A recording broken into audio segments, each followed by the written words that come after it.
अस्सलाम वालेकुम। उम्मीद है कि आप सब खैरियत से होंगे। मेरे साथ अली भाई मौजूद हैं और आज आपके लिए एक डिफरेंट सा केस लेके आए हैं।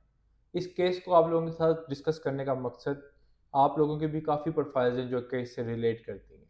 उनका क्वेश्चंस का आंसर और इस तरह की प्रोफाइल्स को किस तरह लेके चला जा सकता है और इसमें किस तरह अपना वीज़ा अप्रूव करवाया जा सकता है, ये सारी चीज़ें पूछेंगे अली भाई से। अस्सलाम वालेकुम अली भाई। वालेकुम सलाम। अली भाई कैसे हैं? अल्हम्दुलिल्लाह मज़ भाई, अल्लाह का शुक्र। अच्छा अली भाई, एक ऐसा डिफरेंट सा थोड़ा केस है, इसमें लोगों के लिए काफ़ी इंफॉर्मेटिव चीज़ें हैं। तो कोशिश करेंगे उसमें लोगों के साथ डिस्कशन की जाए ताकि आप अपने हाथ से जितना भी उनको गाइडेंस दे सकें प्लीज़। जी ज़रूर माज़ भाई, आप स्टार्ट कीजिए। अच्छा, इसमें पूछते हैं कि मैं अपने भाई के लिए कनाडा का विज़िट वीज़ा अप्लाई करना चाहता हूँ मेरी वेडिंग अटेंड करने के लिए। क्या वेडिंग पर्पस स्ट्रांग है? माज़ भाई, इनके क्वेश्चंस में इनका ब्रदर कनाडा का वीज़ा फ़ाइल करना चाह रहा है और इनकी वहाँ पे वेडिंग है कनाडा में। बिल्कुल। तो पर्पस तो इनका स्ट्रॉन्ग है, और इसके अलावा ऑफ़िसर ने जस्ट पर्पस नहीं देखना, आपकी वापस आने की इंटेंशंस भी देखनी है। तो उसके भी सर्कमस्टेंसेस ऑफ़िसर वेरीफ़ाई करेगा। अगर जस्ट पर्पस की बात की जाए तो पर्पस बिल्कुल इनका स्ट्रॉन्ग है। ये वीज़ा अपना फ़ाइल करने के लिए एलिजिबल है क्योंकि ब्रदर वहाँ पे है, ब्लड रिलेशनशिप है और एक क्लियर पर्पस है कि अपने ब्रदर की वेडिंग अटेंड करने कनाडा जा रहे हैं। तो पर्पस बिल्कुल जेन्युइन है, लॉजिकल है। इस पर्पस पे अप्लाई किया जा सकता है केस।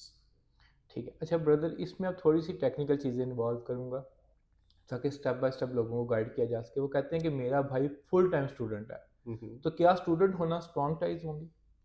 बस भाई, स्टूडेंट होना एक पॉजिटिव फैक्टर है। मीन्स कि अभी फुल टाइम स्टूडेंट है तो एज इतनी ज़्यादा नहीं है। अराउंड 18 से 20 या 24 की एज में है।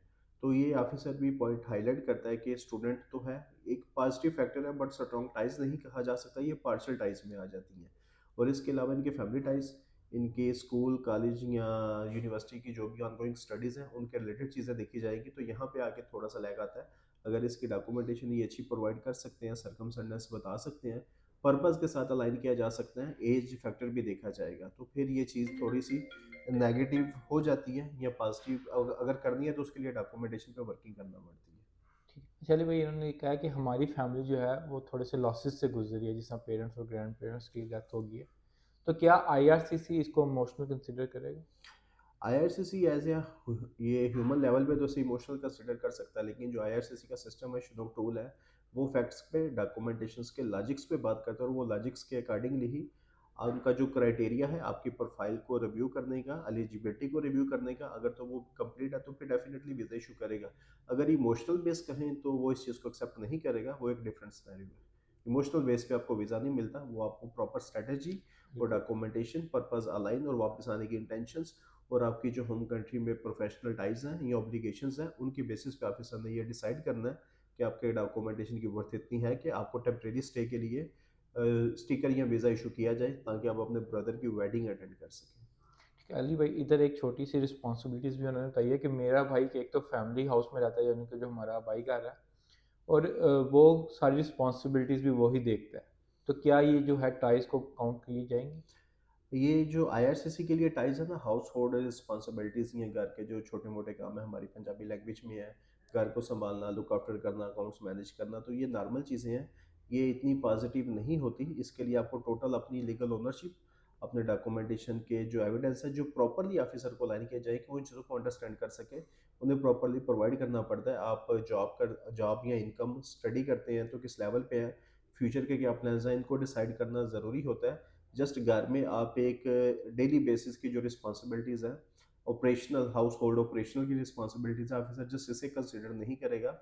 लॉट्स ऑफ थिंग्स हैं, उनको भी वो स्टडी करेगा, उनको भी देखना ज़रूरी है। ऑफिसर जस्ट एक फैमिली टाइज़ की बेस पे भी रिफ्यूज़ल दे सकता है, और अगर आपका पेरेंट्स का लॉस भी है और आप स्टूडेंट भी हो, तो ये केस फिर पॉजिटिव से नेगेटिव की तरफ जाना स्टार्ट हो जाता है और ये चीज़ें असेसमेंट में ही फाइनलाइज़ होती हैं। जस्ट एक चीज़ पे कभी वीज़ा नहीं आएगा।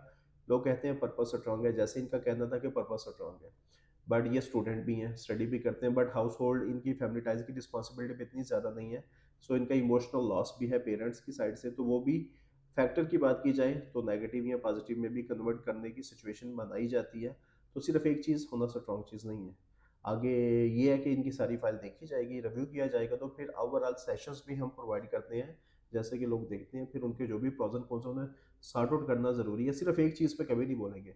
जैसे उन्होंने बोला कि पर्पस जेन्युइन है, तो हम नहीं कहेंगे कि पर्पस जेन्युइन आप वीज़ा फाइल करें। आपके दूसरे जो हैं प्रोफाइल के फैक्टर्स, उन्हें भी स्टडी करना पड़ेगा, तो हर एक चीज़ की रिफ्लेक्शन आएगी, तो इसे हम कंटिन्यू करेंगे।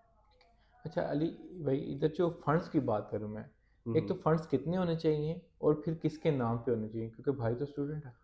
एप्लीकेंट के फर्स्ट ऑफ ऑल तो रिकमेंड करता हूँ अपने फंड्स हों, बेशक वो स्टूडेंट है, एटलीस्ट अपना बैंक अकाउंट होना चाहिए। सेकंड, बाई स्पॉन्सर कर सकता है, बिल्कुल कर सकता है, उनके भी सोर्सेज प्रोवाइड किए जाते हैं।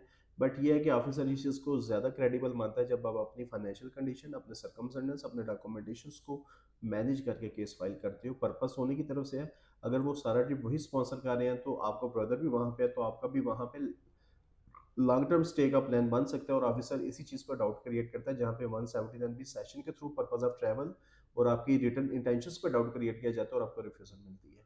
तो चीज़ें पॉजिटिव भी हैं, बट इन्हें एक्सप्लेन कैसे करना है, एविडेंस को कैसे कलेक्ट करना है, और आईआरसीसी को किस जगह पे हमने हाईलाइट करवा के वीज़ा निकलवाना है, ये बहुत मैटर करता है। यहाँ पे आके सर्कमस्टेंसेस की सारी पावर होती है, कवर लेटर की, एक्सप्लेनेशंस की, डॉक्यूमेंटेशन अरेंजमेंट्स की। तो यहीं से असल जो कहानी है ना किसी भी केस की, वो स्टार्ट होती है। ठीक है। अच्छा ब्रदर, अगर फादर अब्रॉड में है और सिस्टर कनाडा में पीआर पे हैं, हुँ, हुँ। तो इस चीज़ में क्या प्रॉब्लम आ सकती है? इस चीज़ में डेफ़िनेटली फ़ादर भी अब्रॉड है, सिस्टर या ब्रदर भी कनाडा में है, एप्लीकेंट भी सिंगल है, तो पाकिस्तान में या इनकी होम कंट्रीज़ में इनके टाइज़ है ही नहीं, जो कि काफ़ी वीक पॉइंट है। तो ये चीज़ डेफ़िनेटली आपको वीज़ा कट नहीं करवाएगी, क्योंकि अक्सर लोग कहते हैं कि मेरी फैमिली भी उधर है, ब्रदर भी उधर है, तो मुझे भी वीज़ा मिल जाएगा। आपके लिए काफ़ी बड़ा चैलेंज है, आपको अपनी प्रोफ़ाइल बिल्ड करनी पड़ेगी, अपनी प्रोफ़ाइल की स्ट्रेंथ अच्छी करनी पड़ेगी, फिर जाके आपको वीज़ा मिलेगा। इस एज में स्टडी भी करते हैं, फैमिली बाहर सेटल है, उनके पास प्रॉपर डॉक्यूमेंटेशन भी है, बट यहाँ से आप विजिट प्लान या शादी का प्लान करके जाना चाह रहे हैं, सो इतना इजी नहीं है। प्रोफाइल की काफ़ी स्क्रूटनी होगी। बातों में अच्छी चीज़ है, बट अगर पॉलिसीज़ देखी जाए आईआरसीसी का, यूके का, या यूएस, ऑस्ट्रेलिया, न्यूजीलैंड के डॉक्यूमेंटेशन की बात की जाए, विस्टो वीज़ा का जो स्टैंडर्ड है, जो डॉक्यूमेंटेशन की एलिजिबिलिटी है, उसे आप कंप्लीट नहीं करते, तो रिफ्यूज़ल के रिस्क ज़्यादा है।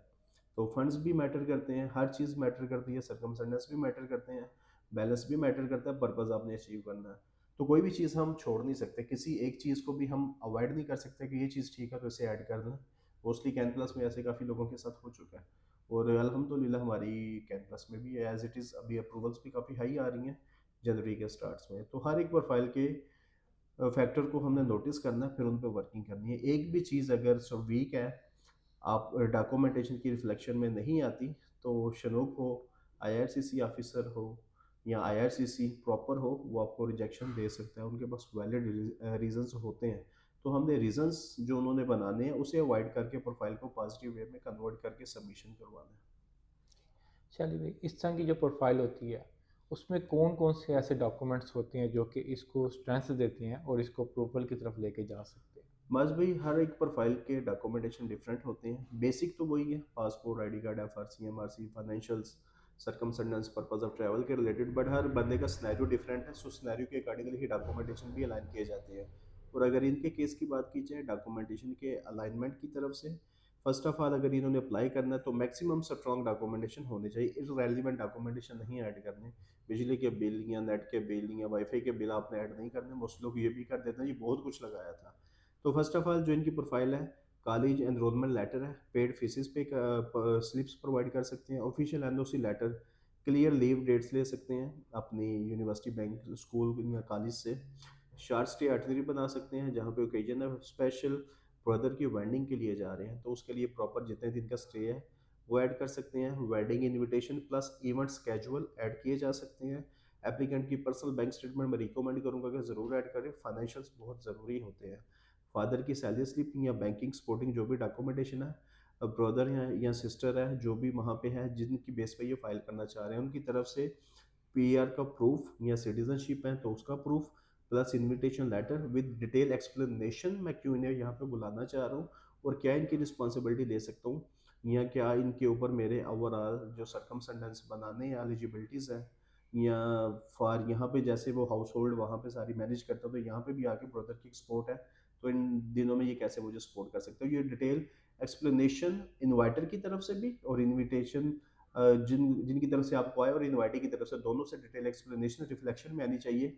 वो क्यों बुला रहा है और ये क्यों जा रहा है, इन्होंने अपने सर्कमस्टेंसेस एक्सप्लेन करने हैं और बुलाने वाले ने अपने सर्कमस्टेंसेस एक्सप्लेन करके बुलाना है, ताकि फाइल दोनों साइड से स्ट्रांग हो। दोनों साइड से फाइल स्ट्रांग होगी तो आईआरसीसी की एलिजिबिलिटी ज़्यादा पॉजिटिव होगी, क्रेडिबिलिटी भी ज़्यादा अच्छी होगी, वीज़ा अप्रूवल के चांसेस भी ज़्यादा अच्छे होंगे। पर्पस भी अलाइन है, पर्पस के साथ अदर डॉक्यूमेंटेशन भी अलाइन है, फाइनेंशियल्स भी हैं, फैमिली टाइज भी हैं, उनकी अपनी होम कंट्री में जो ऑब्लिगेशंस हैं, जो रिस्पॉन्सिबिलिटीज़ हैं हाउस होल्ड की हैं, या इसके अलावा कॉलेज की हैं, या इसके अलावा जो डेली बेस पे लिविंग उनका सर्कल चल रहा है या फाइनेंशियल बिहेवियर कैसे चल रहा है, वो सारी चीज़ें अलाइन करके हमें केस सबमिशन करना पड़ता है। और इससे पहले कि हमें सेशन भी देने पड़ते हैं, क्योंकि जिसका केस रन हो उसे ये बताना ज़रूरी है, अगर रिजल्ट लेना है तो फाइल को वर्किंग ज़रूरी है। अगर रिजल्ट नहीं लेना तो फिर आप मल्टीपल टाइम 179 भी ले सकते हैं, तो उसमें कोई इशू नहीं, ऑलरेडी काफ़ी लोग ले भी रहे हैं। जब तक प्रोफाइल पे वर्किंग नहीं है, आपको आइडिया नहीं है, आपको एलिजिबिलिटी का नहीं पता, आप शनूक से अपनी फ़ाइल नहीं एक्सेप्ट करवा सके, उसके लिए आपको हर एक चीज़ पे फोकस करना पड़ेगा। डॉक्यूमेंटेशन की क्वालिटी है, सबसे पहले अपनी एलिजिबिलिटी चेक करनी है, आपके सर्कमस्टेंसेस क्या है, जॉब प्रोफाइल है, बिज़नेस प्रोफाइल है, स्टडी करते हैं, इसके अलावा इंडिपेंडेंट है, रिटायर्ड है, किन पर्पस पे जाना चाह रहे हैं, जिस कंट्री में जाना है वहाँ पे आपका कौन है, कौन सपोर्ट करता है, किस तरह की सपोर्ट आपको दे सकता है जो आपके फेवर में आए, ना कि नेगेटिव कंसीडर हो। तो ये सारे डॉक्यूमेंटेशन के पॉइंट ऑफ व्यू से आपकी प्रोफाइल को अलाइन भी किया जाता है, सर्कमस्टेंसेस भी बनाए जाते हैं, फिर किसी भी एम्बेसी को ये सारी प्रेजेंटेशन दी जाती है ताकि वो आपके सर्कमस्टेंसेस को लॉजिकली एक्सेप्ट करे और वीज़ा अप्रूवल की तरफ आई। अगर इन शॉर्ट नहीं भी आता, अल्लाह ना करे, तो एटलीस्ट हमें ये कंफर्म होता है कि ऑफिसर को प्रॉब्लम क्या है, क्यों नहीं दे रहा, तो उन चीज़ों पे वर्किंग करके उन वीक एरियाज़ को स्ट्रॉन्ग एरियाज़ में कन्वर्ट करके हाईलाइट करके रीअप्लाई किया जा सकता है और डेफिनेटली वीज़ास आते हैं। फर्स्ट अटेम्प्ट में नहीं तो सेकंड में आ जाएगा, सेकंड में नहीं तो थर्ड में आ जाएगा, लेकिन प्रोसेस यही है, आपने फॉलो इसी को करना है। इस प्रोसेस के अलावा कोई शॉर्टकट नहीं है, कोई ओवरनाइट वर्किंग नहीं है कि आपको विद इन डेज़ में या ओवरनाइट में वीज़ा मिल जाए इन कंट्रीज़ का। डॉक्यूमेंटेशन होगी तो इंशाल्लाह वीज़ा भी होगा। चलिए भाई, ऑनेस्ट रिव्यू, इस तरह की प्रोफाइल भी जो चांसेस होते हैं वो कितने परसेंट तक होते हैं? इसमें करंट जो इनकी सिचुएशन है, यंग है, सिंगल है, स्पॉन्सर्ड है, स्टूडेंट है, फैमिली अब्रॉड है, तो प्रोफाइल काफ़ी रिस्की है, स्पेशली पाकिस्तान से स्क्रूटनी काफ़ी हाई है। इस तरह की प्रोफाइल को एज इट इज़ रिकमेंड नहीं करेंगे वीज़ा फाइल करने के लिए। पहले इनकी चीज़ों को प्रॉपर्ली एड्रेस किया जाएगा, अगर तो स्कोरिंग अच्छी आती है, सर्कमस्टेंसेस फेवरेबल है, तो फिर अप्लाई किया जा सकता है, बट ओवरऑल जो आपने क्वेश्चन पूछा, रिस्की प्रोफाइल है। इस तरह का एक और पार्ट है, इस क्लाइंट्स की हमारे साथ कन्वर्सेशन हुई थी, वो भी आप लोगों के लिए काफ़ी इन्फॉर्मेटिव हो सकती है। उनकी भी स्ट्रेटजी हमारे मुल्क में तकरीबन मिलते जुलते लोगों के साथ मिलती है। तो उसका जो सेकंड पार्ट आएगा इंशाल्लाह आप वो भी देखिएगा, और ये भी सारी वीडियो हमारे यूट्यूब चैनल पे काइंडली कोशिश कीजिएगा इसको सब्सक्राइब करें, लाइक करें और अपने उन प्यारों से शेयर करें जिनको आप अपने पास बुलाना चाहते हैं या जिनके पास जाना चाहते हैं, पर बिल्कुल परफेक्ट तरीके के साथ, ना ही कोई दो नंबरी और ना ही कोई ऐसा काम जिससे आपको नेगेटिव इम्पैक्ट आपकी प्रोफाइल पे हो। अली भाई, लास्ट में उन लोगों के लिए मैसेज जिनके अकाउंट में पैसे हैं या फादर पैसे भेज देते हैं, अपनी प्रोफाइल कुछ नहीं, आप उनको किस तरह दावत देंगे? लास्ट मैसेज मास में यही है, first of all number screen पे मेंशन है, हमारे भी हैं, अदर्स लोग भी हैं जो काफ़ी अच्छा काम कर रहे हैं। सबसे पहले एक ही चीज़ है, अपनी प्रोफाइल को चेक करवाइए, प्रोफाइल असेसमेंट दीजिए, डॉक्यूमेंटेशन को समझें, फिर उसके बाद जो भी वर्किंग करनी है वो आप कर सकते हैं। बस जस्ट यही कहूँगा कि पहले डॉक्यूमेंटेशन की वर्थ को अंडरस्टैंड करें, तो इंशाल्लाह जो भी आने वाले टाइम में वीडियोज़ है, एज इट इज़ हम गाइड करते हैं, काफ़ी लोगों की अल्हम्दुलिल्लाह हेल्प भी होती है, उन्हें रिस्पॉन्सेज भी मिलते हैं, जो पॉजिटिव रोल हम अदा कर सकते हैं वो हम ज़रूर करते हैं। तो प्रोफाइल असेसमेंट ज़रूर करवाइए। इसके साथ मुझे और अली रज़ा भाई को इजाज़त दें। अल्लाह आपके लिए आसानी करे। अल्लाह हाफ़िज़। अल्लाह हाफ़िज़।